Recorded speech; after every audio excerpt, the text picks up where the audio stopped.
ठाकुर जी एक दिन खेल रहे सब सखान के संग, और खेलते खेलते इतने में श्रीदामा भागन लगो। ठाकुर जी बोले, ए श्रीदामा कहां को जा रहे है? श्रीदामा बोलो, लाला ससुराल जा रहा हूं अपनी। ठाकुर जी बोले, नंदगाम सुनो, बरसानो सुनो, वृंदावन सुनो, गोकुल सुनो, जे ससुराल कौन सा गांव है भैया? श्रीदामा हंस के बोलो, लाला ससुराल गांव को नाम ना है। तो बोले, फिर कहा है ससुराल? बोले, जब ब्याह है जाए ना तो अपनो घर तो पीहर है और पत्नी को घर जो है वो ससुराल है। ठाकुर जी बोले, जे पत्नी कौन होवे? बोले, लाला जैसे नंद बाबा की तेरी मैया यशोदा पत्नी है, ऐसे ही मेरा ब्याह है रो, मैं पत्नी लेवे जा रहा हूं, तो पत्नी के घर को ससुराल के में। ठाकुर जी गए श्रीदामा के पास, ओए श्रीदामा मेरो ससुराल कौन सा है? मेरे ससुराल को नाम बता।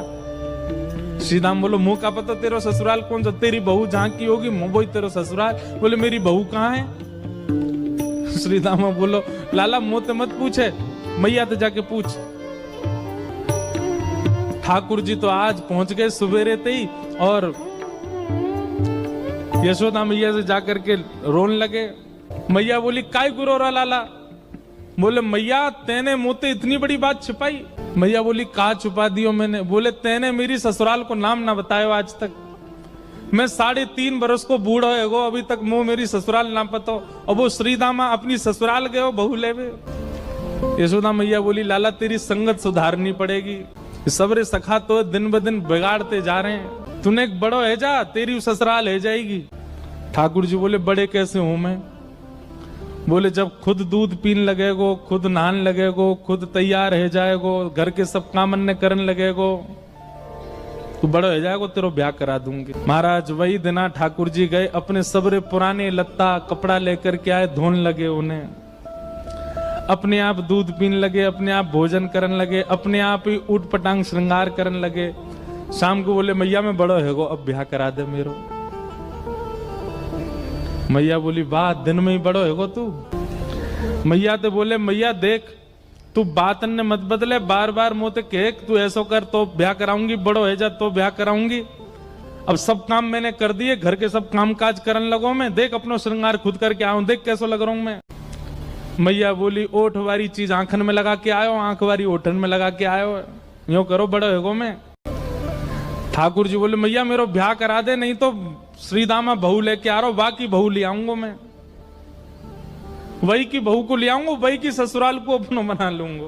तभी एक सखा दौड़ो दौड़ो आयो, बोले, ए लाला देख श्रीदामा बहू लेके आ गो।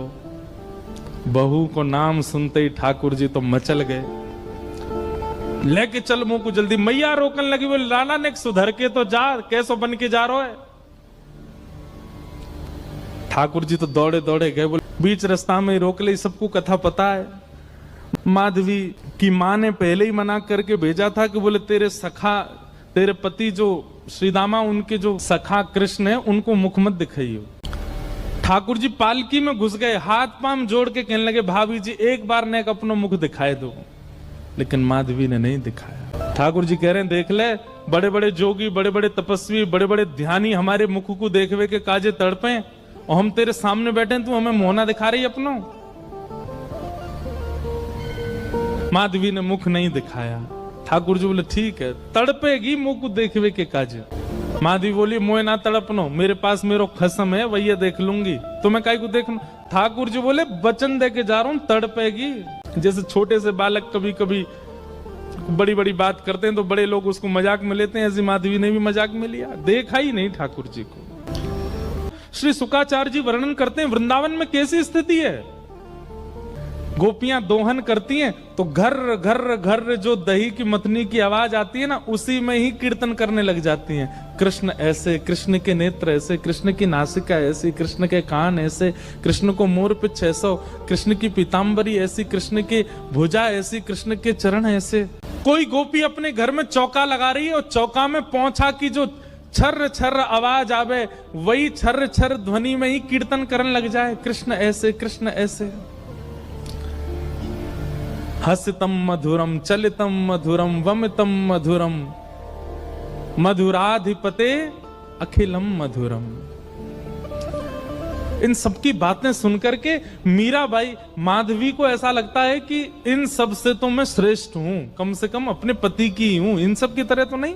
पूरे दिन उस कृष्ण की प्रशंसा करती रहती हैं। सब गोपियां माधवी से कहती हैं, अभी तक तेरे सामने आयो ना है और तेने अभी तक देखो ना है। अरे या प्रेम को काम भावना ते मत देखियो, 3.5 वर्ष को 4 वर्ष को है, लेकिन वहां के प्रति एक अलग ही प्रेम प्रकट है जाए।